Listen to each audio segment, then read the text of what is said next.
When I was in middle school, I was dragged out of my sixth period art class by my guidance counselor.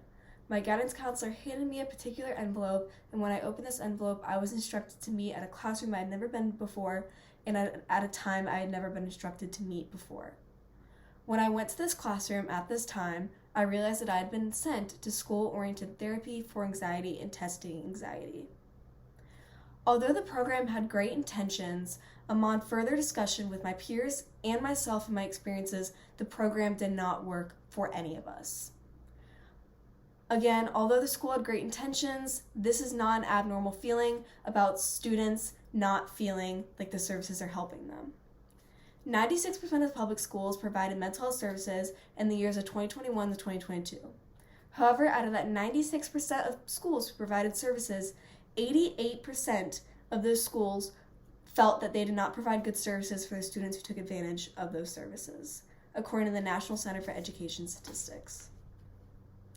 Statistically, if there were 21 students who all went to different public schools in this room, 18 of those schools and those students who took advantage of their services felt that their services did not work for them.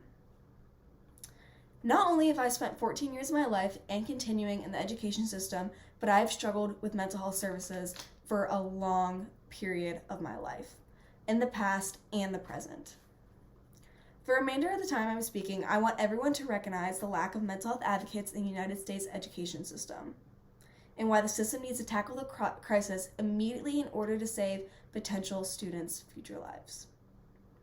In order for everyone to understand the demand for better mental health services in the United States, I'm going to help you understand why better services are needed, help address different solutions to better the education system, and how everyone in this room can contribute to the solution.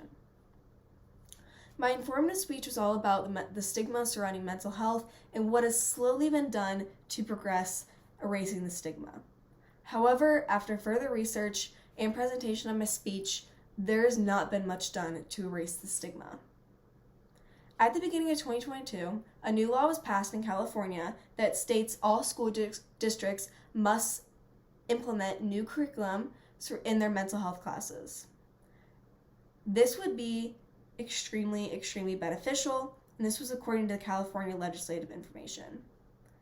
Ideally, this new implication of curriculum is going to set place in kindergarten. However, it is also very important to note that this does not include funding for the implementation of new curriculum. This is very important because, as we know, there are low-income families and districts all across the 50 states of the United States. This is not just something that's found in California, South Carolina, Florida, etc.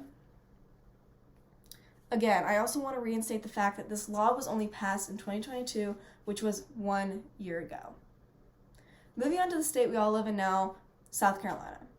Regarding South Carolina, there was a bill that took effect July 1st, 2021.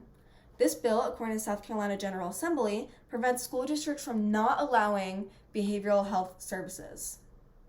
However, there are several red flags in this bill. I want to note that this bill took effect 2021, which was only 2 years ago.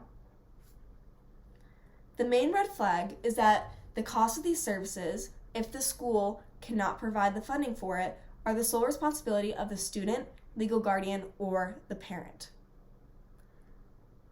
Again, going back to low-income families and districts and cities and towns, this is a huge problem.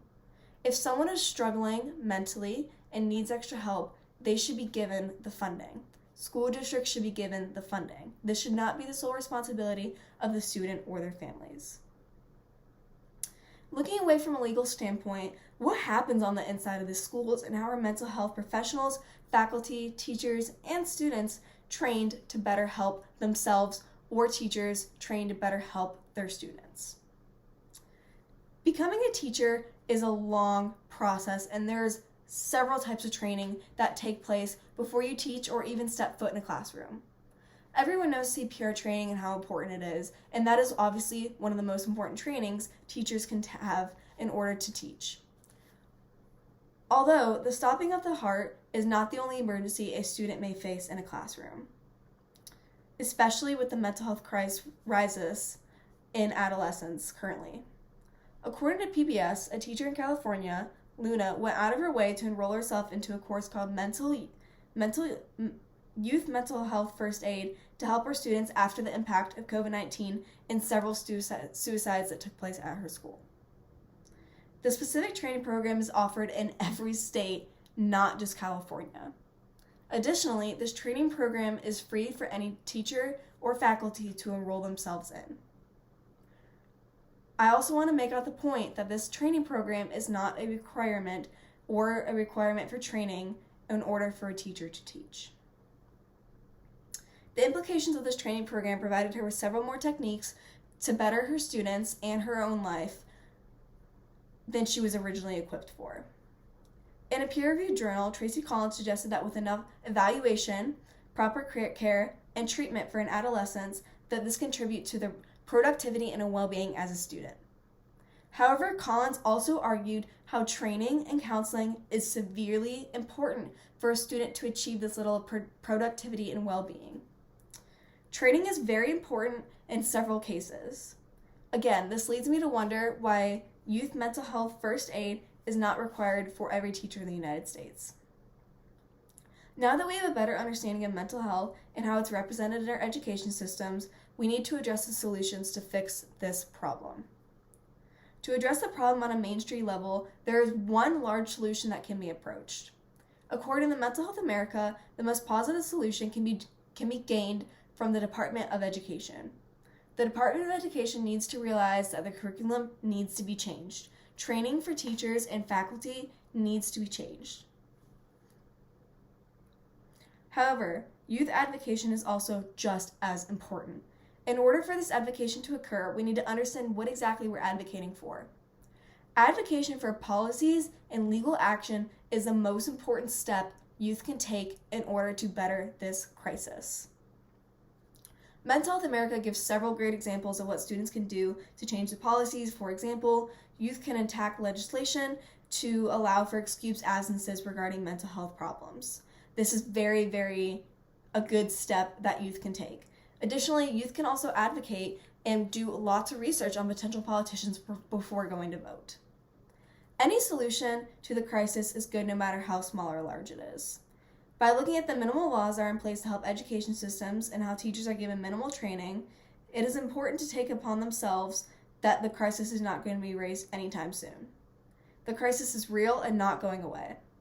These problems are getting severely out of hand, and there can be solutions that we can take on a major and minor scale. In order to avoid another handing on the envelope to a poor student art class, let's tackle the problem immediately.